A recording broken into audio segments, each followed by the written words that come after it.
Good afternoon, everyone. This is Christian with PerfectStockAlert.com, a 100% free service for smart investors and traders. Today is Thursday, November the 18th, 2010, and like we do every night, it's time to look at the markets, so check it out. Okay, let's start looking at the Dow Jones Industrial Average. This particular average is up 173 points for the day. Big move, but we got to get out the tools here. Hang on a second. What is that right there, huh? Okay, this is the volume indicator. This red line indicates average. And if you're below that, it's just stupid. So 173 points to the upside, no actual buying behind that move. This is just a bounce that we expected we were going to get. Talked about yesterday, talked about on Monday. Any bounce that we get before price activity falls below this level is just fake, and you want to short the bounce. Now, how high can the bounce go? Bounce can go higher. You can look for a couple different things. We'll talk about them over the next couple of days, but you can look for this. All right, it's a shooting star signal right there. Let this guy bounce around. Let him continue to push back up to the. Oh, we'll show it to you, man. You can't see it from here, but let him continue pushing higher until you get a sell signal again. Use that as your short opportunity. But again, this is an average, so you're going to have individual stocks out there that could be showing it today or tomorrow, even though the overall markets may not show it just yet. So keep an eye on your individual companies. Look for those shooting star formations. If you check out our free website at PerfectStockAlert.com, let me show you where it's at. Okay, here's the website. If you go, ignore that. Someone's working on something. All right, if we go over here to the trading method, you can click on that and look at the shooting star or have a reversal. The shooting star formation is what you're going to be looking for. It's that sell signal. So check this video out. It'll show you how to trade that. You're going to be looking for this particular indicator and where to put your stop and all that stuff. This video right here shows you how to do that. Okay, and again, it's free, so you just check it out. Also, if you're doing an inverse ETF or something like that, then you're going to be looking for the hammer signal. So you can check out that video as well. Okay, a quick little review here on the bearish setup we've been talking about. You've got the momentum indicator by the slow start showing you the low points here. Momentum to the downside is increasing, all right? It tells you like that. It shows you a downtrend here. The corresponding price activity should be doing the same thing, but in this particular case, it is not. It is not because it's lying to you. All right, so what we have here is an uptrend in play that's false. It should not actually be there. It's going to be erased. So you want to let the bounce happen. All right, that's what the bearish setup says. You don't wait for it. You don't start shorting it now. You wait for that bounce. And then when that bounce happens and your slow start pulls back up here, starts to roll over, then you start shorting it, right?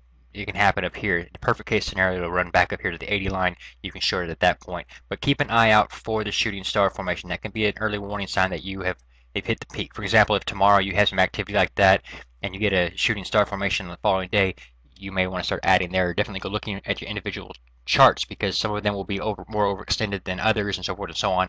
But you want to make sure whenever you're shorting that your slow stotch on your individual stocks, whichever you're shorting, are already overbought. Okay, so remember this is an average, so some companies are going to be already overbought while others are still got more room to bounce to the upside before they get to that overbought condition.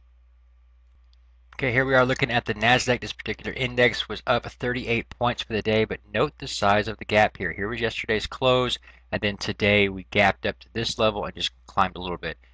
Basically, the entire move was a gap up, very little upside afterwards, and that's a telltale sign of a very big problem. We've been talking about this for a while. The NASDAQ is a horrible looking chart. We should just call it the nasty, because this thing is nasty.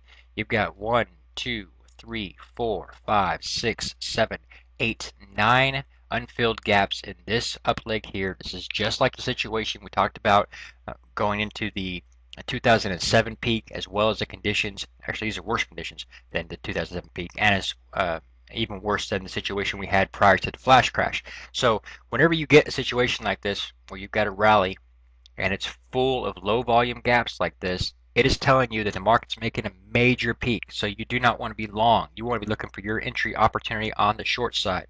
And I leg into it. That's my particular method. You may choose some other method, but in any event, the only safe play here is either to be in cash or be short. I would not, again, would not be long this market in any way, shape, or form. The fact that you had this monster gap up today is just another confirmation that, in fact, this bounce to the upside in the overall markets is BS. All right, a quick look here at the Russell 2000 Small Cap Index. I see a lot of short opportunities out there in your small cap situations. Basically, you do have a gap. I haven't drawn it out yet. You have a gap here, and you need to keep an eye on that. There's an unfilled gap above us here, and I believe one here as well. I'll check into that. But we also have 1, 2, 3, 4, 5 gaps below us. Now remember, we don't trade just because there's a gap above us or a gap below us. That's just an added benefit. But when you see a string of them like this, whenever you see that, you're getting a major topping signal in the overall markets, and that's important to note. Again, same condition here. Slow starts trending down. Lower momentum to the downside is increasing here, here, and here. This is downtrend line here. Corresponding low points, all right? These guys here are still trending up, and that should be false, okay? It's going to break down and take out this level with no problem. So keep that in mind. Everything stays the same. Short it. Quick look here at the S&P 500 large cap index. This is as bad as I've seen anywhere. 1, 2, 3, 4, 5, 6, 7, 8, 9 in this up leg right here. That is absolutely ridiculous. They're low volume gaps, not going to be sustainable. It's all going to get erased, every single bit of this. And also we still have this bear setup right here. This bounce is something you want to be shorting, not be on the long side. You do have a couple of unfilled gaps above you, but like I said, you've got 9 below you, not counting this one over here, make it 10. All of it's going to get erased, and the volume today on the move to the upside is also, again, just average, nothing substantial there, nothing worth writing home about.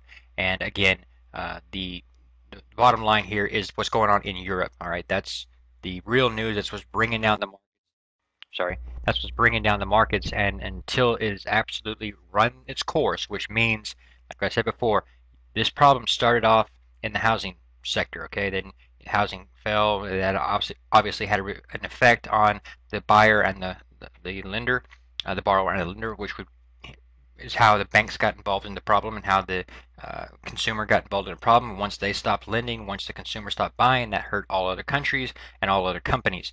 This is the same problem is just spreading, right? But once it gets to the point of the worst countries have actually dealt with their problem, then it's burned through the whole system. So until that happens, it's still alive and still kicking. We'll go into more detail later. But the main thing here is this market is not safe to be long. You do have some holiday trading coming up, which could be kind of funky.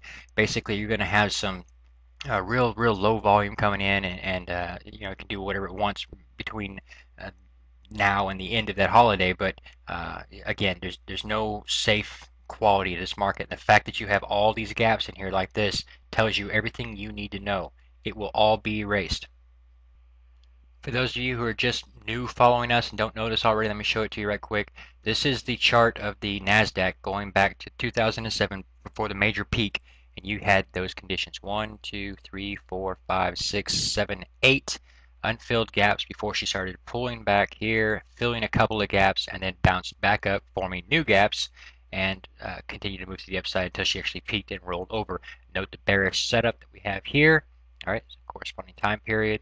Exact same scenario, all right? Nothing here was good. In hindsight, you all know that. Looking back here, this is all nasty.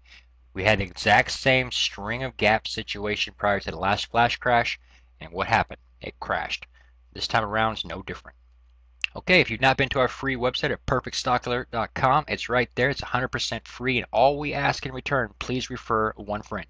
A quick look at our disclaimer. The disclaimer, read it and weep. God bless, take care, and I will see you in the next video.